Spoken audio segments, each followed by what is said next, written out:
High বন্ধুরা, কেমন আছো? আশা করি সবাই ভালো আছো। আজকে আমি দেখাবো আমার মা আমার জন্য কি কি পাঠাইছে আমার বাসায়। দেখো কি কি পাঠিয়েছে, দেখছো কত জিনিস পাঠিয়েছে। এক এক করে আমি সবগুলোর নাম বলতেছি, আপনারা দেখতে থাকুন।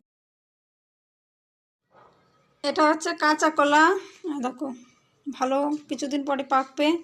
আর এটা হচ্ছে কলার মোচা, আর এটা হচ্ছে পাকা কলা, এই যে পাকা কলা। আর এইটা হচ্ছে কচু শাক, দেশি ডিম, হাঁসের ডিম, মুরগির ডিম। আর এর ভিতরে আছে, এটা হচ্ছে ডালিম ফল, এই দেখো কতগুলো ফুটেছে, 4টে। আর এর ভিতর কি, এটা হচ্ছে মালটা, লেবু, মালটা না লেবু। আর এগুলো হচ্ছে বড়ই, টক বড়ই, কুল বড়ই, নারকেল কুল, তারপর আপেল কুল। আর এর ভিতরে থানকুনি শাক, এর ভিতরে আম্বলি শাক, আম্বলি শাক খেতে চেয়েছিলাম, তাই দেখো আম্বলি শাক পাঠিয়েছে। ঠিক আছে, কতগুলো থানকুনি শাকও মেলাগুলো, সব এই যে দেখতেই পাচ্ছ। মারা কতটা ভালো হয় তাই না?